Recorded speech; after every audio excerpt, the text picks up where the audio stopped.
Welcome, ladies and gentlemen. Welcome, everyone. I'm delighted that you can join us today for this webinar hosted by Eurofiber in collaboration with Datanews, titled Key Success Factors for Digital Transition Programs.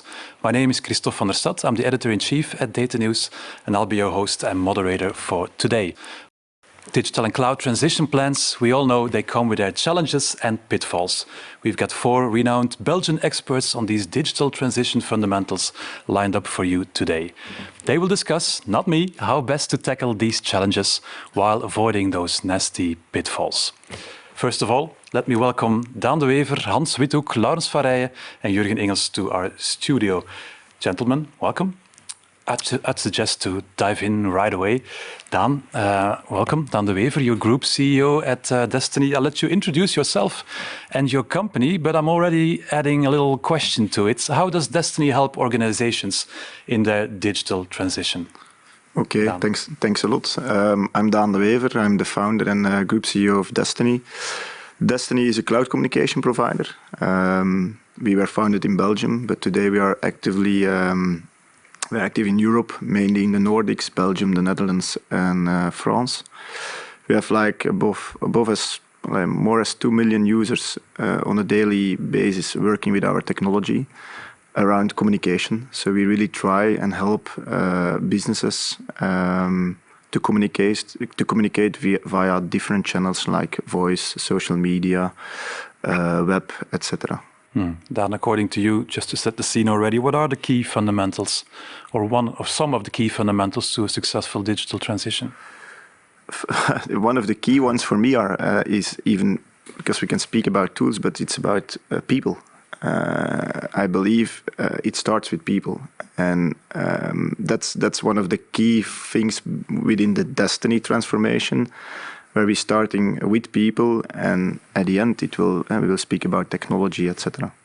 It starts with people. It's a good one to start the discussion later on. Next to Daan, we have Hans Withoek. Welcome. Good to have you too. You're CEO at Eurofiber Belgium. Same question for you. How does Eurofiber fit in the Belgian ICT ecosystem, and how is your company trying to help other organizations to a successful digital transition? Thank you. So Hans Withoek, Eurofiber Belgium. We provide an open fiber infrastructure on behalf of B2B customers, but also service providers like Destiny, who are basically building their services on top of our network. We are currently present in 4 countries, the Netherlands, Belgium, France, and Germany. And how we are positioning ourselves basically is we try to enable the digital society. So digitalization is everywhere. It goes from very basic things to very large things. And what we see is within digital transformation projects that the asset, the underlying infrastructure is key in order to deliver a perfect customer experience. And that's really our role in digital transformation at this very moment, enabling that digital experience, that excellent experience towards the user. You already touched upon this, but according to you, just the same question as I asked Daan already. What is the key fundamental for you? Well, the key fundamental is really thinking from the very beginning in your journey for digital transformation on what the infrastructure really can bring to you. Typically, it's a forgotten thing. If everybody is thinking about the application, what it needs to do for the end customer, but it's only at the very end of the project that people are thinking about the infrastructure. And most of the time, that's too late. So for us, it's really important thinking from the very beginning through what infrastructure is really needed to enable your project. It all starts with connectivity. Yeah, right. Indeed. So I'm switching sides now. On my left side, welcome, Laurens van Rijen. You're the managing director of LCL. Now, what kind of services or solutions does LCL has to offer, and how exactly does this help, or can other companies benefit? So my name is Laurens van Rijen. I'm the founder and CEO of LCL. For us, we are part of the digital infrastructure of a country. So we, with our data centers, we have 5 in Belgium, we can create on top of it all kinds of services for our customers, find solutions for our customers build a digital structure on top of it. They house the IT equipment with us. They need, of course, connectivity and also the connections to the cloud. So that's very important for our customers. And as LCL, we always try to think with the customer. So we try to create value for the customer because we think that's the best way to do the digital transformation. Mm-hmm. We've learned a lot, or we heard some key fundamentals already. Do you agree on what Dan and Hans just said? Yes, I think people are very important. People that can help us and our customers with creating solutions. Connectivity is very important in this world. Connectivity towards the internet, but also the local connectivity within the country. And there are many options, and I think in that way I can agree with them. Yeah. All right, thank you. Good to have you. And our fourth panelist for today is Jurgen Engels. Jurgen, you're probably one of Belgium's most famous entrepreneurs and investors, no? maybe investor, but not famous, no. So could you just briefly tell us what is it? My background is actually, I was the founder of a technology company called Clear2Pay, which was in a fintech player, a bit avant la lettre. I sold the company in 2014 and then afterwards went back to my first love, which is investing in technology companies. And obviously, when you invest in technology companies, digitalization is something that's at the core of it. So today I run a private equity fund with some of my colleagues, and I'm really enjoying that. So. I read your bio, by the way. I'm well prepared. The bio on Twitter, it reads FinTech addict, time squeezer, and scale-up freak. So you must have some unique points to share with us. But actually, it's the time squeezing is an important one because I really believe that successful companies are really companies that are able to squeeze time because getting things faster to the market is important. And if you think about squeezing time, I think there are two things that that are important there. It's your experience that you have on one hand because it can speed up time, but also technology I think can help you to speed up time. So that's also why I'm looking very much at digitalization in the broader way because digitalization can help speed up time, can help you to do things quicker and faster and more efficient. And I think that's also one of the reasons why I'm looking at digitalization in that way. Jurgen, out of your own experience, and that's quite a lot more more than 20 years, I think.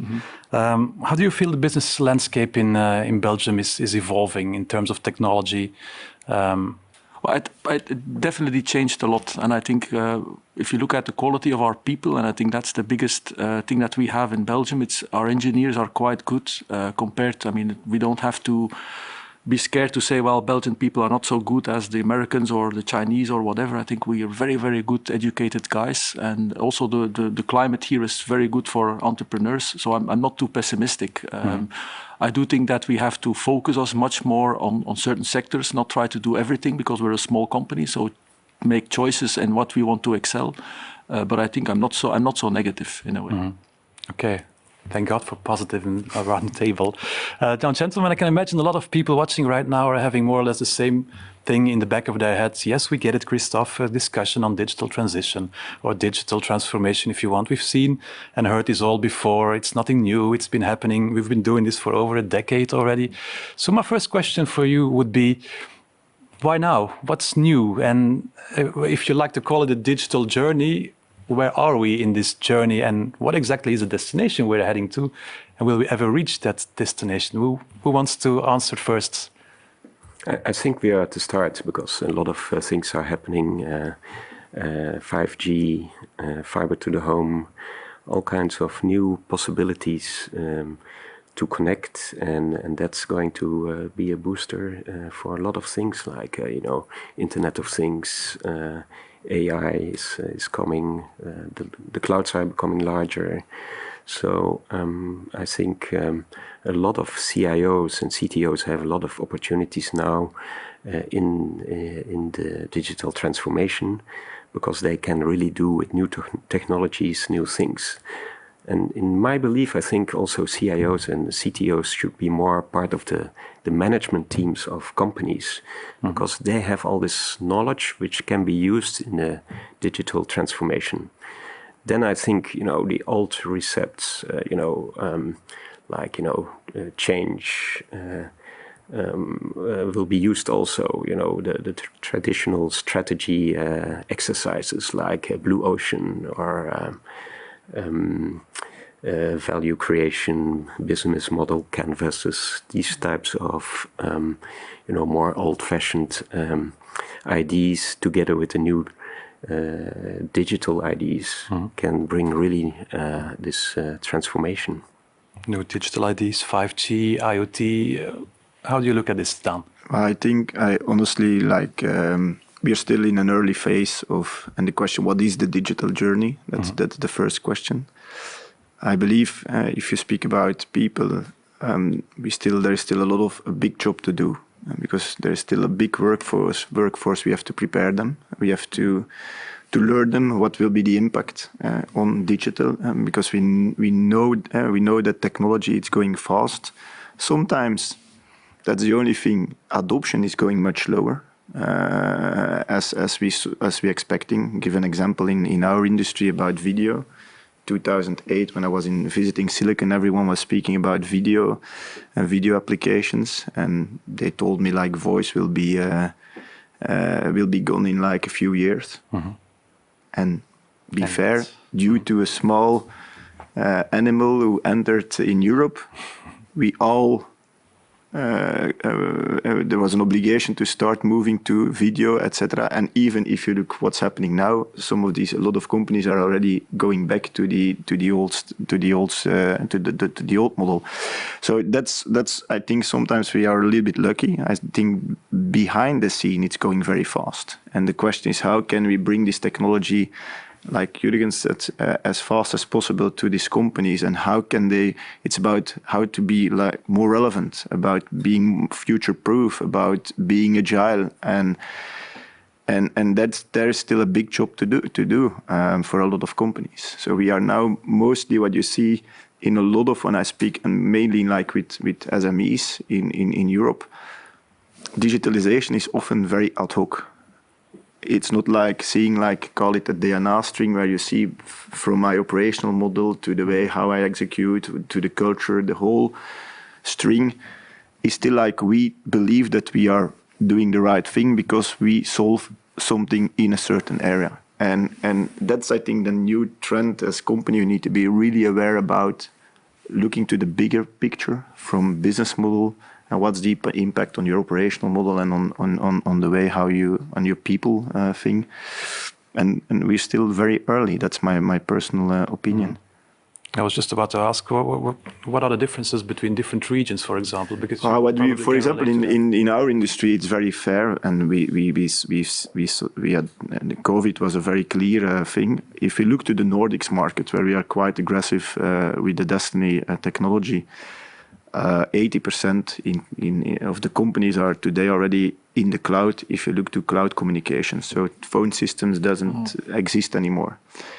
In the French market, 95% of the companies are still having a phone system somewhere in a building. And take a year and a half ago, when the pandemic started, traffic, for us was very clear. Voice traffic went down with 45% in the French market. So companies, it was difficult for them to be reached because they had a system but still ad hoc. And in the Nordics and the Netherlands, traffic jumped with 45% because people just took their system from anywhere and they were linked to the company, etc. So it was a very high impact, what we've seen as Destiny in March 2020. Yeah, and Hans, it makes me wonder, you at Eurofiber, did you have any impact, or did you see any impact by this sanitary crisis? Yeah, so indeed, in the early days of COVID coming through, we saw a lot of requests of smaller companies, I think, that wanted to convert towards a digital enterprise or a digital company. But what we have seen and what we noticed during this is that everybody has been doing that in a very fast, quick and dirty way.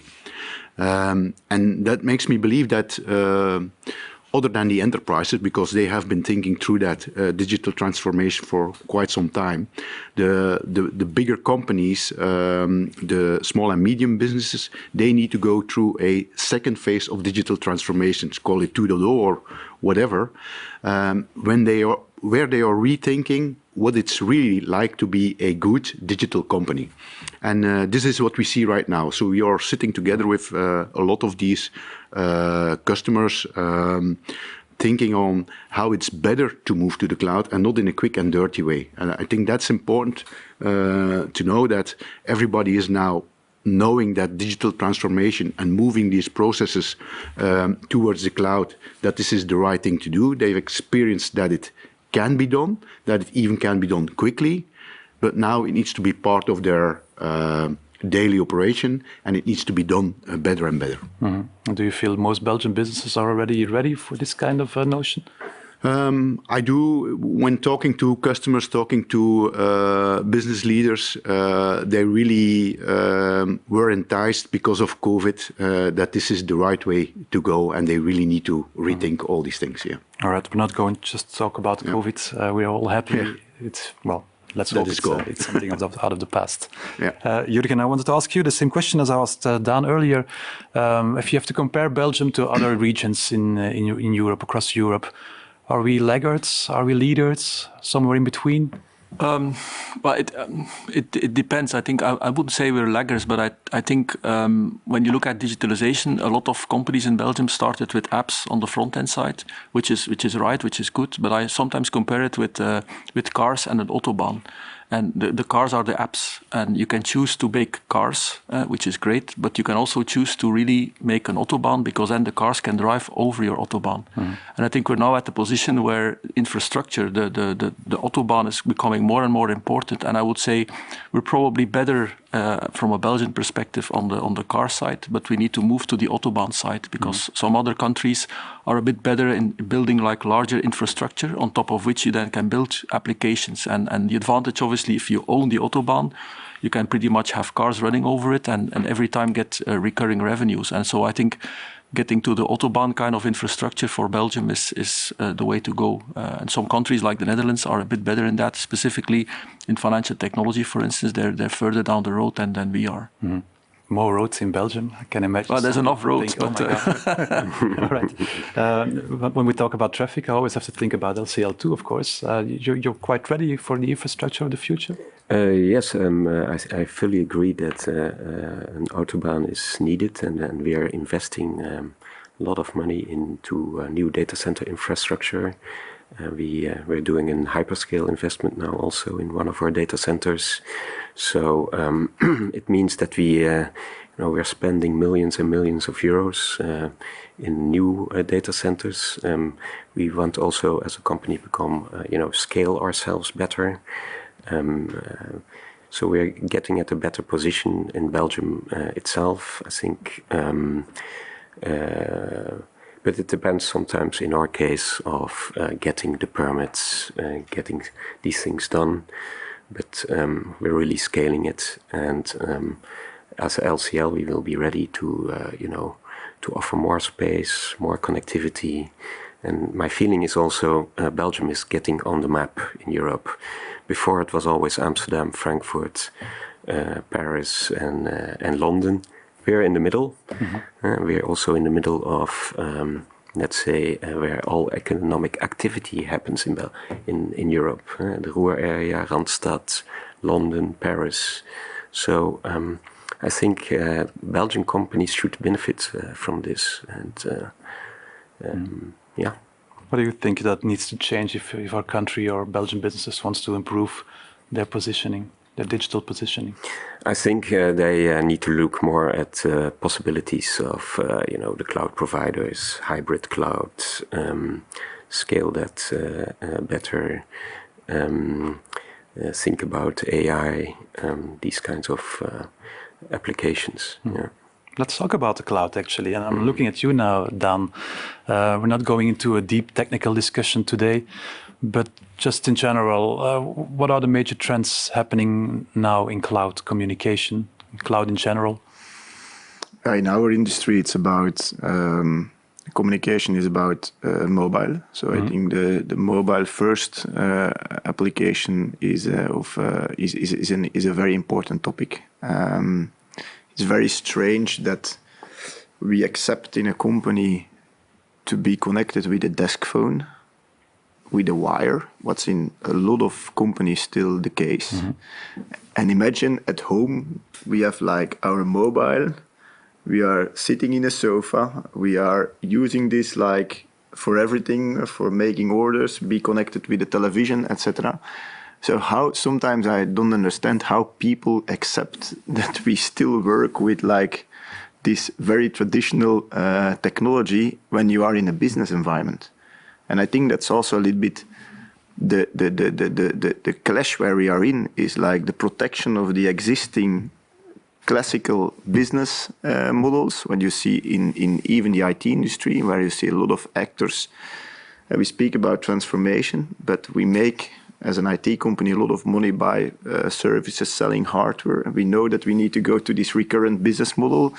We know that there is new technology, what's probably better for my customer. But do I dare to drive this, knowing that this has an impact on my own business model? And that's a little bit the clash what I see often when we speak with like colleagues, IT companies, service providers, etc. And you see some of them are very innovative, drive really transformation and help and support the people from their customers from that part, instead of being try to protect your own business model. So that's a little bit what we see going on. So cloud is for us the reason why cloud in communication is an important thing is the fact that you are connected anywhere, anytime, and you decide when you are connected. So it makes you very agile in the way how you use your communication technology. And second, the mobile interconnect is an important thing. But for example, one of the things what's quite difficult in our markets is we cannot do it like one European mobile strategy. Why? Because regulation, etc., is completely different in different markets, what makes it quite complicated to have like a real native integration of our technology on a mobile device. That's the complexity where we are in. And I fully agree. In our homes, we all have wireless connected infrastructure or devices. It makes me wonder, Hans, is this some kind of struggle for you too? I mean, Eurofiber, it has this notion, it's still fixed. It's still fixed, exactly. Yeah, I think indeed everything is moving to mobile connectivity. But that doesn't exclude fixed connectivity. If you look towards the new trends of 5G, there wouldn't be any 5G if there isn't a substantial fiber network in the backhaul for that. So, and that's also one of our key drivers in building that infrastructure, building these autobahns, as Jürgen is saying, is building these autobahns on behalf of the service providers that really want to offer the services. So in the Netherlands, all mobile operators are using our network for backhaul. In Belgium, some important mobile operators are using our network as well. And so for us, it's there are in fact two trends, because we started with cloud that is driving these investments in autobahns, as you wish. It's the move to the cloud. People really want to go to the cloud. It has been growing from very basic applications, and people see that this is working. So they are also moving their business critical applications towards the cloud. And then everything that has to do with mobility, 5G, that's really driving our business in Belgium and else in the world. Yeah. Okay. Now, in discussion with CIOs, one pitfall is often referred to the risk of cloud lock-in. And maybe the costly frustrations when trying to migrate from one cloud to another, or moving application across clouds. Now, it makes me wonder, cloud agnostic approach, is this feasible? Well, feasible, agnostic, it's probably not today that you can easily switch over from one cloud vendor to another. We've been buying a company in the Netherlands, MatrixMind, that is helping companies to move over from one cloud provider towards another cloud provider, trying to become agnostics. But as you know, these are really critical processes running on top of that. So you don't want that to be like drag and drop, basically, from one cloud to another. But I think the intent is there for making this as easy as possible. And we are doing the utmost to make that easy as well. All right. I want to get back to the recurring revenue remark you just earlier made, Dan. Jurgen, I know this is some of your fundamentals that you're always talking about, especially when talking to scale-ups. Let's get to this recurring revenue model. Is cloud one of the necessities for in order to come to a recurring revenue model?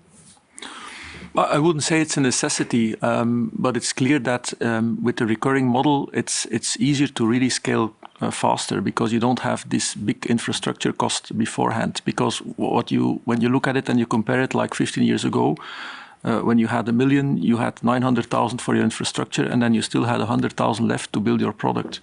Today it's completely different, which makes, I think, evolution or technology quite accessible, and it's almost like a democratization in a way, because if I'm smart and I have this great idea, I can, with 1 million, I can use 900,000 to build my product, and only 100,000 I need for the solution to put it in the cloud. So the cloud actually opens up ways for people to really do entrepreneurial stuff without having to be very rich or without having to have a lot of money to be able to do that. And I think that's the big stuff going forward. Before, you needed to have a lot of money or you needed to have contacts and so on to be able to become an entrepreneur.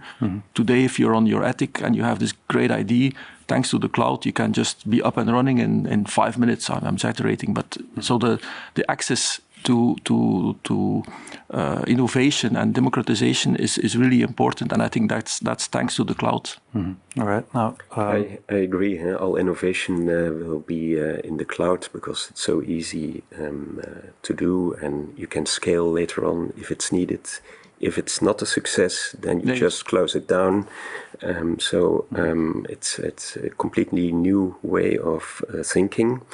On the other hand, I think what you just said about the cost of cloud, of course, it's sometimes high, but that's the role of the system integrators, I think, to help companies, startups later on to have a look at, how do you manage this infrastructure?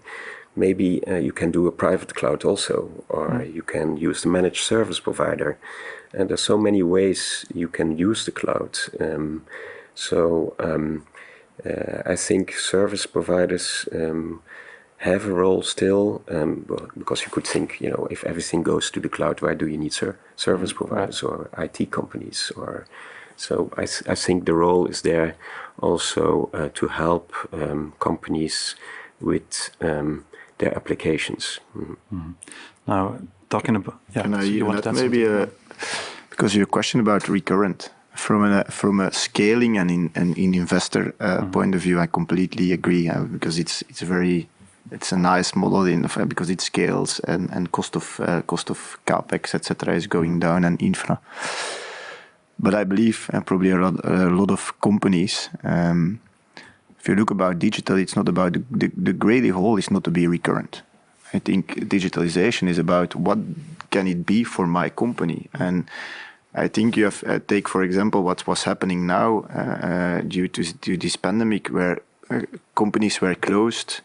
The whole customer journey is completely starting to be different. Take a small shop, very easy example. Before, you were an owner of a shop, the door is going open and you close and open the door. You know where he was running, he paid. So at the end of the day, you had at least, maybe not all this data, but in your head you know that it was a good day or it was a bad day. and your shop was closed and the customer expecting a different journey from you. So you need to have like hybrid models, etc. So for me, about digital is not about being the recurrent model. A lot of companies are trying to make their models as recurrent and scalable as possible, but you have a lot of traditional businesses. They will be probably never recurrent, but like digital, will make that they are more relevant, that they are more agile, that they will be more fast to market, that they have a different experience to our customers, that they can be more operational effective, etc. So digital for me, and often that's what I see with HR. It was also a little bit, but it's like I call it HR for HR. No, digital at the end, a digital program is about how to create at the end a better business. It's not to be digital, it's not to be recurrent, it's not to be whatever. It's about how can we create better businesses, meaning better for my customers, better for my employees, more profitable, because that's at the end the final goal. But the recurring part helps in a way. Yeah, it helps very fast. Perpetual license, so you were really focused on trying to get this customer in, and then you sold them a perpetual license, and off you go, and then it went to maintenance, and you didn't see the customer anymore. I think with the recurring model, you're actually obliged to really every time again make sure that your customer wants to use and pay for your software, because every year you have to renew, and if he doesn't renew, you have churn, and that hits your model. So the whole way of thinking about, okay, my software needs to be showing added value to my end customer and making sure that the functionality of that product evolves is far more important than with the perpetual license, because perpetual license, you sold it and you said, okay, I need to do something for my client, but maybe we'll do it next year or 2 years or 3 years down the road because the maintenance percentage is too low to do a big chunk now. And so I think the speed at which things are moving and the stress it puts under or on organizations to make sure that their stuff really is interesting is quite higher. And I think that's a good thing, because that's about, well, the evolution, and it's about new stuff, basically. Is it also not about the mindset? Because it's mindset, for sure. In the last, and if I look to the Destiny case, we have like service providers, like a lot of mobile operators are customer of Destiny. Even in the Nordics, companies like Telia, etc. And even here in Belgium, we have like incumbents working with us buying technology.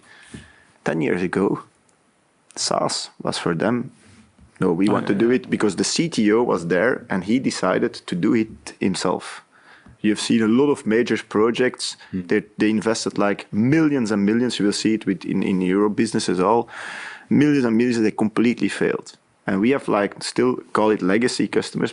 It's a wrong answer. But we have like still some providers still running on this perpetual with us. Yeah. And the good thing is that they are now asking us to bring it as a service, where it was like a few years ago impossible to touch this point because the CTO was completely, and also from the CEO, from the strategic, and now they see the value it can bring in operational effectiveness for them to be like where we as Destiny in this case can be like an innovation hub for them and be faster. And we see also the customers of the service providers who are using our technology in that case today with us are the fastest growing, not the old. But sometimes before, if you were a CTO and you wanted power in an organization, you need to have a lot of people. And so having people and also having stuff that you can show with a lot of lights and stuff like that was important. I think that has shifted to the better.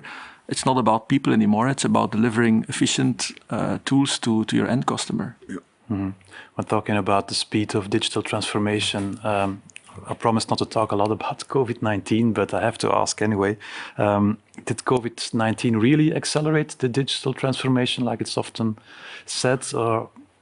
Well, for the house garden type of applications, let's say video communication and so on, yes, it did accelerate digital transformation for those companies that really didn't have anything at all. So they all moved into a way of small digital transformation. But as I said, that was all quick and dirty. Mm-hmm. People have been seeing that parts of their infrastructure, of their applications that are critical, can run in a good way in the cloud due to the SaaS models, etc.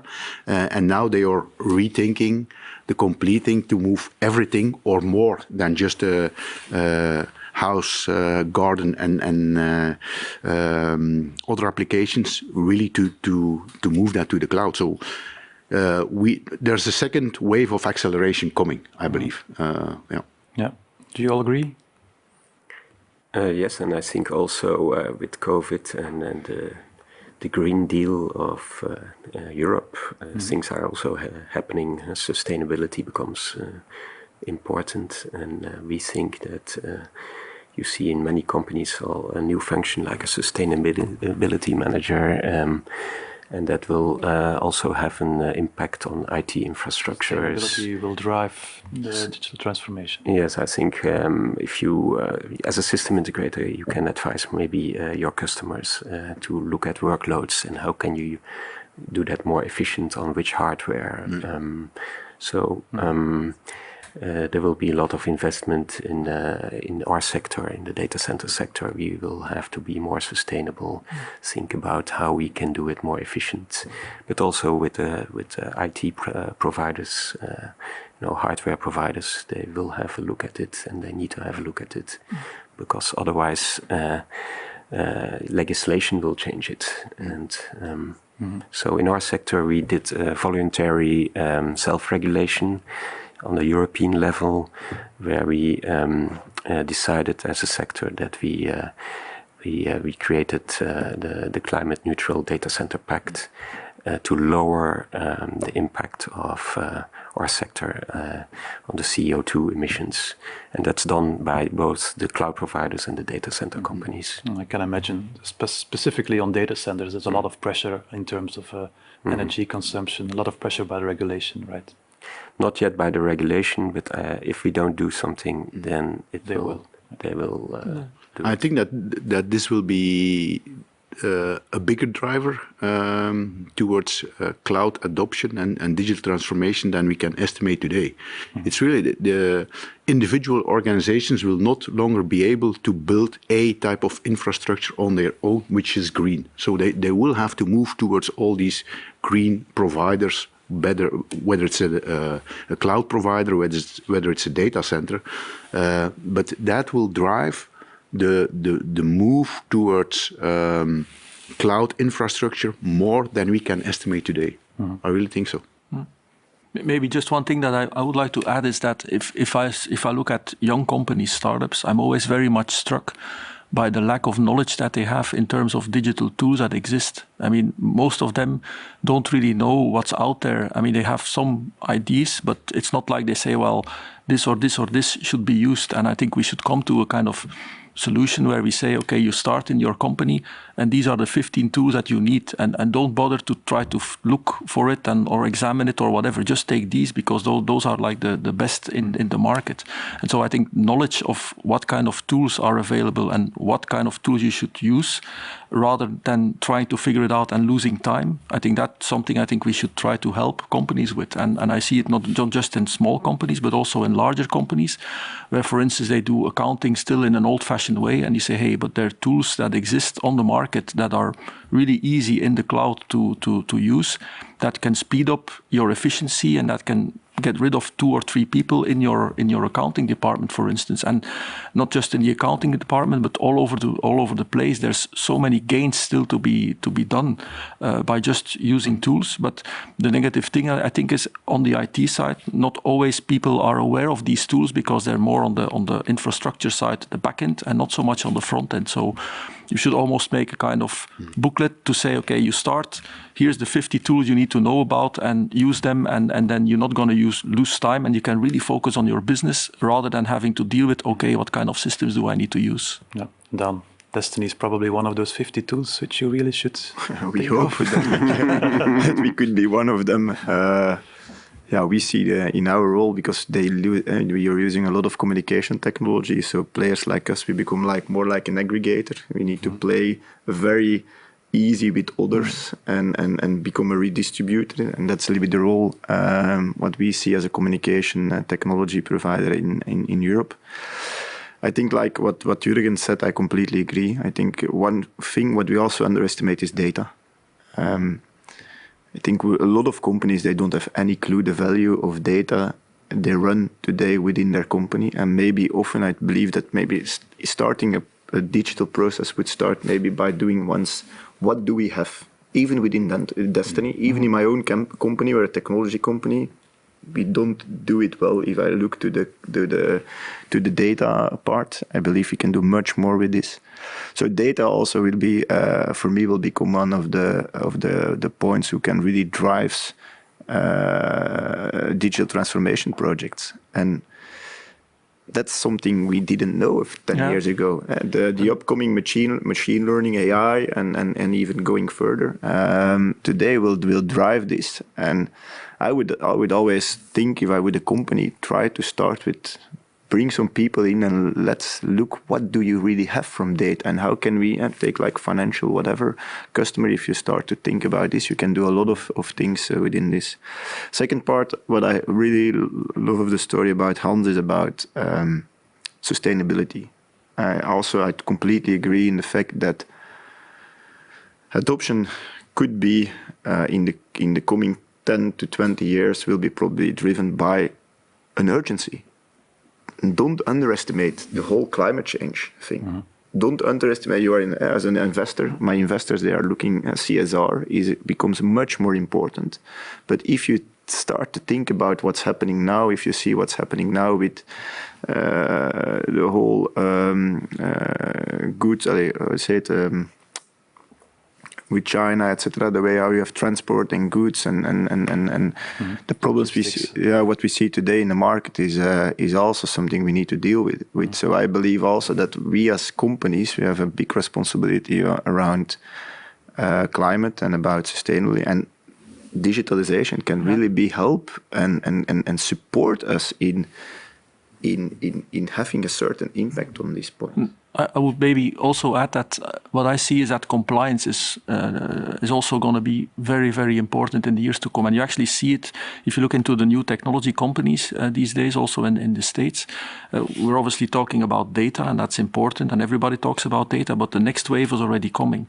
It's actually figuring out, if you have data, who has manipulated the data when, and where does the data come from? And so I think governments and everybody around it will not just want to know what the data is, but also where it does come from. And I sometimes compare it with you go to a restaurant and you have a steak. You can actually today go back to the cow and see, okay, where does the cow come from? Where was it grazing as you speak? So you can actually track down the whole thing and what happened with it. And I think from that perspective, very similar compliance will have a very, very impact. And so technologies that not just provides the data, but also helps you to really know where the data comes from and who has manipulated it and what's the surrounding of the data is going to be, I think, the next wave to be in. So next to everything related with climate, I think everything related with compliance is going to be the next wave, let's say, in the next 5 to 10 years. Tracing the data back to its origin. Correct, yeah. Okay, right. Now, we've touched a lot of angles on digital transition already, but I think it's almost time to wrap up. Just one more thing about data governance, privacy. We haven't talked yet about GDPR today, I think. Is GDPR actually a hurdle for successful digital transitioning, or can it be some sort of help for businesses? Hans? But for some segments, I do think it's still a problem today. Definitely within the government area, where they really want to know where the data is being hosted, where it's really landing the data. So for those, it is still a limiting factor, but we see investments happening of the big hyperscalers and cloud providers also going more and more what we call the edge, going deeper into the network and getting closer to where the data should be hosted. So it's still a limiting factor in a way, but I do think that most of the bigger players understand that they have to do something about that, and that the investments are coming the right way. Yeah. All right, gentlemen, I think it's time to slowly wrap up our discussion, but not before doing one more round around the table. I want to ask all of you, as some sort of key takeaway, if you would call it like that, to all people watching, for one final advice. Just really must do one advice on digital transformation, be it on a technological level, on a strategic level. Dan, I'm going to start with you. I'm so sorry, because I see you're still thinking. I'm still thinking because it's so broad, but what I believe is one advice is don't just, often digital is too much, in my opinion, linked to tools. So I think it's a combined about processes, people, and technology.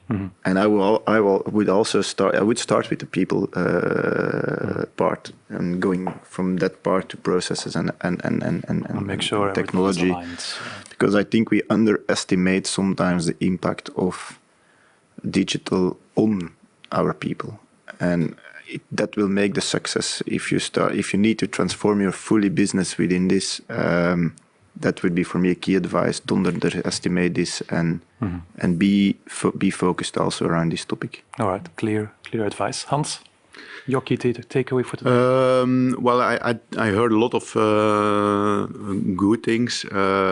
What I learned basically is that we are in the middle. You have the Nordics that are somewhat ahead. We are in the middle. The South, it's somewhat in the back. But I hear a lot of intentions of investing in autobahns, investing in green.